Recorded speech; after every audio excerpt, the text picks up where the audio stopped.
Hello. Salut. Voilà maintenant près de 4 semaines que nous vivons de manière totalement inattendue, et ça nous a sans doute appris à vivre un peu différemment. Le défi de ces semaines passées, ça a été de trouver notre rythme de vie à la maison, comment gérer le travail scolaire sur place en continuant ses occupations, son travail, et ça a été un exercice plutôt acrobatique. Alors, on a tous mis en place des choses malgré un certain tâtonnement.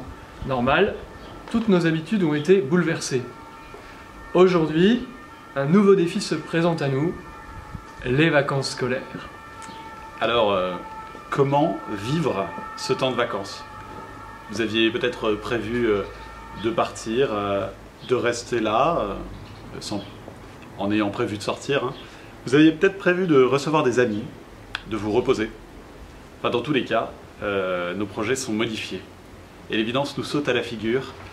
Nos plans ne sont pas infaillibles. Et nous sommes bien obligés de nous rendre compte que nous ne maîtrisons pas tout. Dès ce week-end, les vacances s'invitent à la maison. Alors qu'est-ce que ça va changer? Comment faire vivre à mes enfants, éventuellement à moi-même, un vrai temps de vacances, mais à la maison? Beaucoup de jeunes ne savent plus s'occuper par eux-mêmes, tant les activités et les propositions sont variées. Qui n'a jamais entendu cette phrase « Je m'ennuie » ou encore « Qu'est-ce qu'on fait maintenant ?»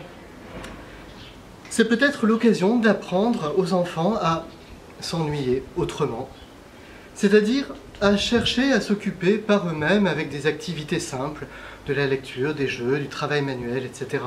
Bref, faire fonctionner l'imagination comme des générations l'ont fait avant nous. Alors même si les temps pour soi sont importants, à ce propos, regardez notre vidéo précédente à ce sujet. Celui des vacances peut être une chance pour redécouvrir la dimension fraternelle, la dimension intergénérationnelle de la famille.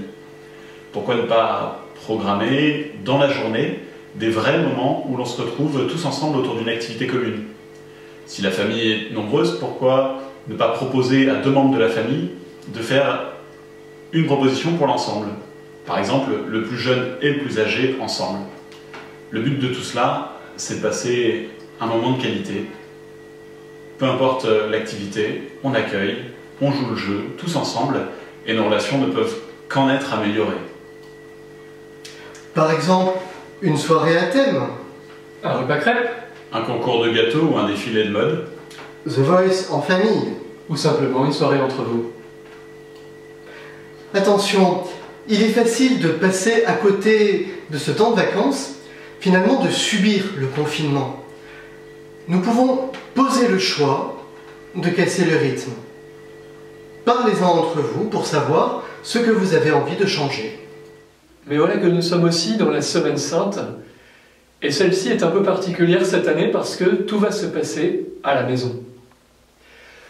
Que nous ayons l'habitude de fêter Pâques ou non, cette fête marque notre calendrier de toute façon. Et cette manière de la vivre cette année, c'est un peu nouveau pour tout le monde. Dans les premiers siècles de l'Église, au temps des persécutions, les chrétiens vivaient ces fêtes dans leur maison. Ils avaient appris à développer des temps de prière, des temps de célébration en famille. L'histoire nous montre ainsi qu'il faut sans cesse adapter nos modes de vie à ce qui se passe. Alors, que faire? Et nous, dans tout ça? Même si nous ne sommes pas en période de persécution, nous pouvons redécouvrir le sens de Pâques dans nos maisons, dans nos familles. On peut redécouvrir le sens chrétien de la fête de Pâques, la résurrection de Jésus, dans le silence du tombeau. Pour cela, nous vous proposons de suivre cet événement de chez vous grâce à la technologie.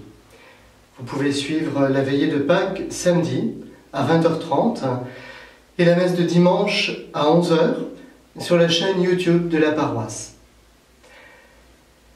Nous vous conseillons de prévoir pour cela un point prière afin de vivre ces célébrations en communion avec nous. Beaucoup l'ont déjà expérimenté. N'hésitez pas à nous partager vos idées pour que cette traversée devienne un souvenir mémorable. Nous vous souhaitons à tous de bonnes vacances à domicile et une bonne chasse aux œufs.